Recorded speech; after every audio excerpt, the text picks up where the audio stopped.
It is absolutely going to kill your chances to get multiple interested parties involved and putting offers in on your property, which always drives the price up.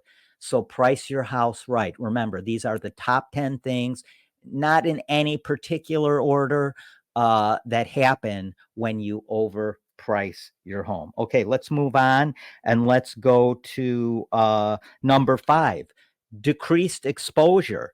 So what I mean by that is there's a lot of people, when you overprice your home, they're going to look at what you priced your home at and what other homes have sold for in your area or might currently be on the market for, and they may not even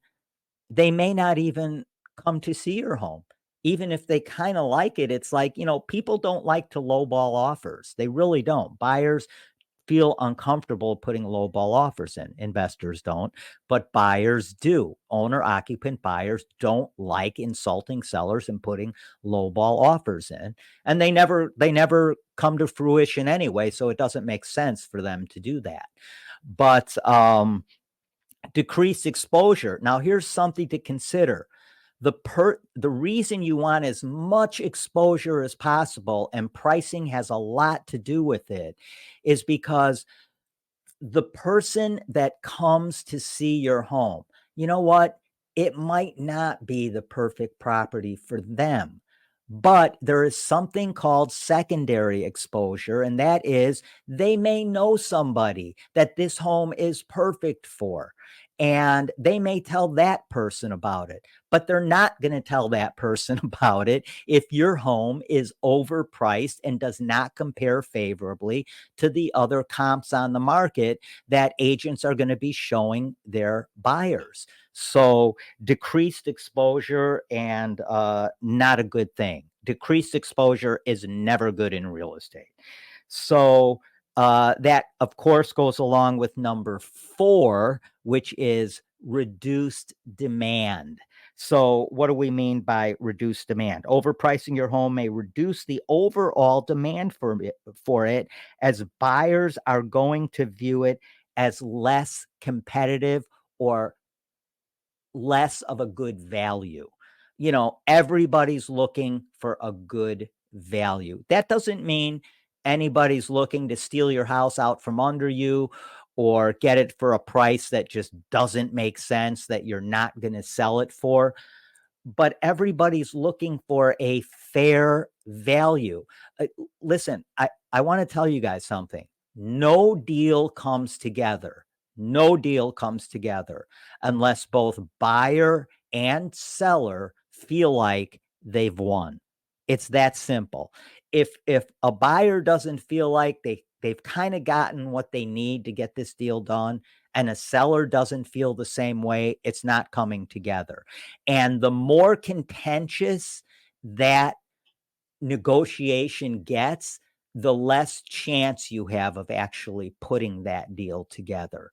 So, yeah, that reduced demand is a real thing, because if people don't think they're getting a good value for their dollar, especially when they're buying the most important, the most expensive thing they are ever going to purchase in their life, most likely, they're not going to consider it.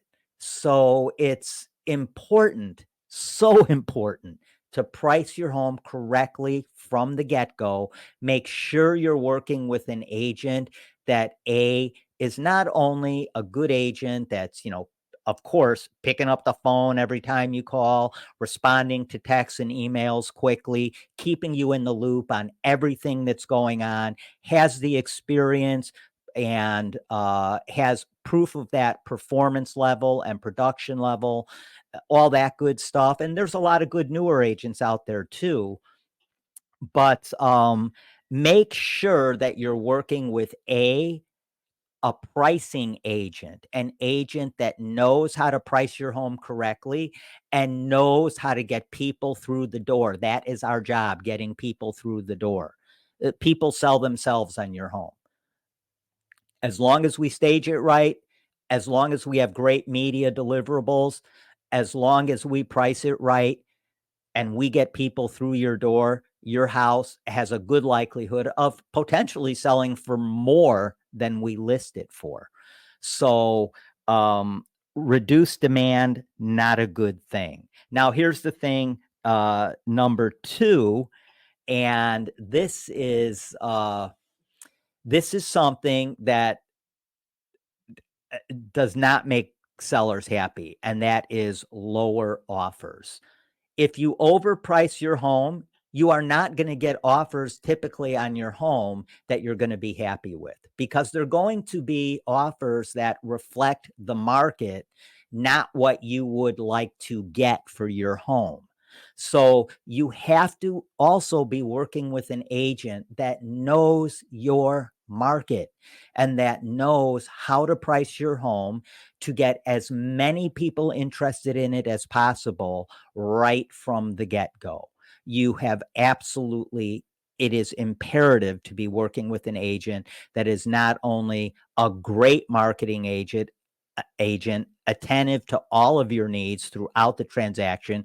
Because let's face it, buying or selling a home is probably one of the most stressful purchases or sales you will ever make in your life, whether you're a buyer or a seller. It's fairly stressful for everybody involved in it, including all of the vendors, the brokers, the attorneys, the home inspectors, appraisers. It takes a village to get one of these transactions across the finish line. So it's extremely important to be working with an agent that is a pricing agent, a marketing agent, and is attentive to everything you need from start to finish to get that transaction over the finish line. That's why at trustedagent.usa.com, any agent that is partnering with us has a minimum of 3 years experience and a certain number of transactions under their belt. So we know exactly, that they have the experience and performance level that you're going to expect. So check out trustedagent.usa.com and hook up with one of those agents for free, no obligation. Okay.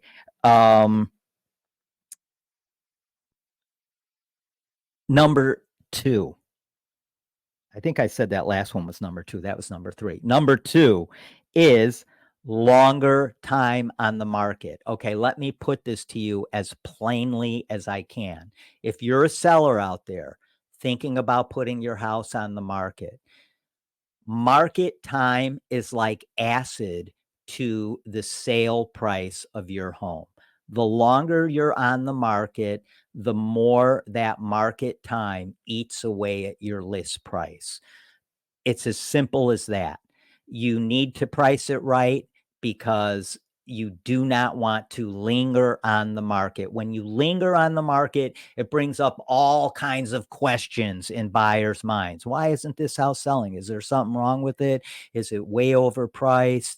Are the sellers difficult to work with? I can go on and on about what goes through their mind and the conversations they have with each other and themselves when they might be interested in a property, but it's been on the market for 120 days and they're wondering, why has this property been on the market for 120 days? Well, it's because you overpriced it. And particularly if you're not willing to come off your price, you will literally just sit there on the market.